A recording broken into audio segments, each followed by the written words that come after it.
দল ছাড়ার কথা ইতিমধ্যেই ঘোষণা করে দিয়েছেন ভরতপুরের বিধায়ক এবং আরো বিস্ফোরক এবার তিনি তৃণমূলের বিরুদ্ধে বিস্ফোরক হুমায়ুন কবির। শকুনের রাজনীতি তৃণমূলের কটাক্ষ ভরতপুরের বিধায়কের। বিওলোদের ভয় দেখাচ্ছে তৃণমূলে, বিস্ফোরক অভিযোগ করলেন ভরতপুরের বিধায়ক। তিনি বলছেন বিওলোদের ভয় দেখাচ্ছে তৃণমূলে। বিভিন্ন জায়গা থেকে যে অভিযোগ সামনে আসছে, বুথ লেভেল অফিসার তাদেরকে ধমক চমক হুমকি দেওয়া হচ্ছে। হুমায়ুন কবির তিনি বলছেন বিওলোদের ভয় দেখাচ্ছে তৃণমূলের বিরুদ্ধে বিস্ফোরক হুমায়ুন কবির। ইতিমধ্যেই তিনি দল ছাড়ার কথা ঘোষণা করে দিয়েছেন। 20 থেকে 22 ডিসেম্বরের মধ্যে নতুন দল ঘোষণা করবেন, একদম ডেটও বলে দিয়েছেন ভরতপুরের বিধায়ক। এবার দেখা যাচ্ছে যে আরো বিস্ফোরক অভিযোগ করছেন বিধায়ক। তিনি বলছেন বিওলোদের ভয় দেখাচ্ছে তৃণমূলে, শকুনের রাজনীতি তৃণমূলের কটাক্ষ ভরতপুরের বিধায়কের। তৃণমূলের বিরুদ্ধে বিস্ফোরক হুমায়ুন কবির। এসআইআর হবেই, আটকানো যাবে না, এমনটাইও বলেছেন হুমায়ুন। ঠিক কি অভিযোগ হুমায়ুন কবিরের, শোনাই আপনাদের। কি করবে বুথ লেভেল অফিসার, তার ঘরে কত মাথা আছে। তৃণমূলের 10টা ক্যাডার যদি বলে আপনাকে তারা বাড়ি যেতে হবে, এখানে বেঞ্চে বসেন, সে বসে বলবে যে দেখছি আমার লোকের বাড়ি খোঁজার থেকে এখানে বসে ক্যাডারদের হাতে ফর্ম দিবি। কিন্তু এবারে ভয় দেখিয়ে বা এই সমস্ত জোর জুলুম করে খুব একটা সুবিধাজনক অবস্থায় কেউ থাকবে না। এই যে এখন ভাগাড়ে সব যেমন গরু খুঁজে বেড়ায়, মরা গরু নেমে পড়ে, কে কার মৃত্যু হচ্ছে, কে গলায় দড়ি দিয়ে মরছে টাকার দিনার দায়ে, সেই বাড়িতে চলে যাচ্ছে নমস্কার করতে, প্রণাম করতে। তৃণমূলের বিরুদ্ধে বিস্ফোরক হুমায়ুন কবির। এর আগেও তিনি একাধিক হুমকি দিয়েছেন, এই প্রথম নয়। দলের তরফ থেকে শৃঙ্খলা ভঙ্গের নোটিশও পেয়েছেন, কিন্তু কোনো কিছুই দমাতে পারেনি ভরতপুরের বিধায়ককে। তিনি কি কি হুমকি দিয়েছেন, ক্ষোভ প্রকাশ করেছেন, শোনাই আপনাদের। অপূর্ব সরকারকে কাঁদির 68% মুসলমান ভোট, কাঁদিতে কি করে তুই ভোট পাস আর জিতিস, তোর সাথে বোঝাপড়া। কারণ তুই ইউসুফ পাঠানকে এখন ব্যবহার করছিস, আর দলের রাজ্য নেতারা অনেক বড় বড় কথা বলেন, অথচ তিনিকে আবার পুনরায় সভাপতি কিসের বলে হলো, কোন যোগ্যতাই হলো? তো চ্যালেঞ্জ আমি হুমায়ুন কবির অ্যাকসেপ্ট করলাম। আর তুই যত ক্ষমতা আছে, যত শৃঙ্খলা কমিটিকে দিয়ে পারিস, হুমায়ুন কবিরের বিরুদ্ধে কর। তৃণমূলের শত্রু, তৃণমূলের সঙ্গে লড়ছে।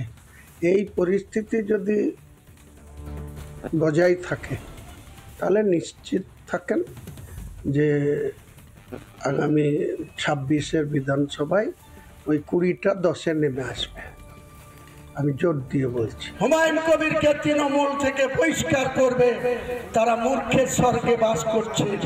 আগামী দিনে সময় আসলেই কথা বলবে, যারা চোরেদের রাজা, চোর প্রধানদের মদতদাতা, তাদের আগামী দিনে কোথায় সালারের স্থান হবে, সময় কথা বলবে বন্ধু, সময় কথা বলবে। অভিযোগ করছে, আমিও তো অভিযোগ করছি, এখানে অনেক মাতব্বরের পকেট ভর্তি হচ্ছে, এসব বন্ধ করতে হবে। বিরোধীরা যেটা বলছে আমিও বলছি, আমাদের মুখ্যমন্ত্রী এসব টোল তোলা বা চেকপোস্ট করে গাড়িওয়ালাদের থামিয়ে টাকা তোলা, এখানে কিছু আংশিক পুলিশ অফিসারও যুক্ত আছে, কিছু নেতাও যুক্ত আছে, তাদের পকেট ভর্তি করার জন্য এসব চলছে। আম গাছের তলায় বসে এসআইআর এর ফর্ম বিলি। হুগলিতে এসআইআর ফর্ম বিলি নিয়ে বিতর্ক, বিওলোর বিরুদ্ধে অভিযোগ স্থানীয়দের। বিওলোর বিরুদ্ধে প্রতিবাদ স্থানীয়দের, যেখানে অভিযোগ করার করুন, স্থানীয়দের ঔদ্ধত্য দেখান বুথ লেভেল অফিসার। এই তো বললেন যে আপনি এখানে কিন্তু বললে হবে না, কোথায় ব্লকে বা এসডিও কোথায় করবো না করবো আপনার থেকে আমি বেশি জানি। তাহলে ভালোই তো। তো তবে আবার কি আছে, তাহলে কথা বলছেন কেন? কমপ্লেইন করুন। প্রশ্ন তো করবো, অবশ্যই প্রশ্ন করবো। ইলেকশন কমিশন আপনাকে কি জন্য রেখেছে বলুন, আপনি বলুন, আপনি বলুন। আমি জানেন তো কি বলবো। এই তো বললেন যে আপনি কমপ্লেন করুন, আমি বলে দিচ্ছি সেই জায়গায়। কোন জায়গা বলুন আপনি? তুমি এই যে বাড়ি বাড়ি গিয়ে বুঝাবে, এটা নিয়মটা হচ্ছে বাড়ি বাড়িতে যাওয়া। ইলেকশন কমিশন কেন বলছে আপনি আমতলায় বসে কেন এটা করছেন? আমতলায় বসে কেন করছেন? আপনার অর্ডার আছে আমতলায় বসে করার? আবার বলছে যেখানে যা খুশি করে। হুগলিতে দেখা গেল একদম গাছের তলায় বসে ফর্ম বিলি হচ্ছে। আবার মালদায় কি ছবি দেখা যাচ্ছে, তৃণমূলের জেলা পরিষদের সদস্যের বাড়ি থেকে এসআইআর এর ফর্ম বিলি। তৃণমূল নেতার বাড়িতে বসে ফর্ম বিলি চলছে এসআইআর এর, আর ফর্ম বিলি করছেন বুথ লেভেল অফিসার। হরিশ্চন্দ্রপুরে এই অভিযোগ তুলে সরব বিজেপি। কমিশনের দ্বারস্থ হওয়ারও হুঁশিয়ারি দিয়েছে বিজেপি। অর্থাৎ যে এনুমারেশন ফর্ম বিলি হচ্ছে, দিকে দিকে অনিয়মের অভিযোগ সামনে আসছে।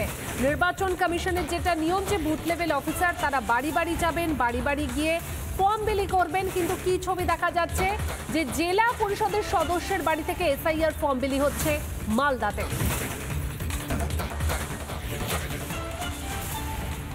আমাদের জেলা পরিষদের সদস্য যিনি উনার বাড়িতে বসে বিএলও ফর্মগুলো বিলি করছে, আমরা এটা দেখতে পেয়েছি। আমরা বিডিও সাহেবকে বলবো এটার এগেনস্টে ব্যবস্থা নিতে। যদি বিডিও সাহেব যদি ব্যবস্থা না করতে পারেন তাহলে আমরা সরাসরি নির্বাচন কমিশনকে এর এগেনস্টে কমপ্লেন করব এবং যুক্ত আমরা বিডিও সাহেবকেও করব।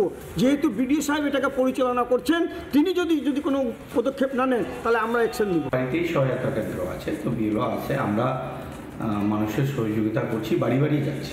বিএলও বাড়ি বাড়িও যাচ্ছে, সেটা নিয়ে সমস্যা নেই, বাড়ি বাড়ি যাচ্ছে।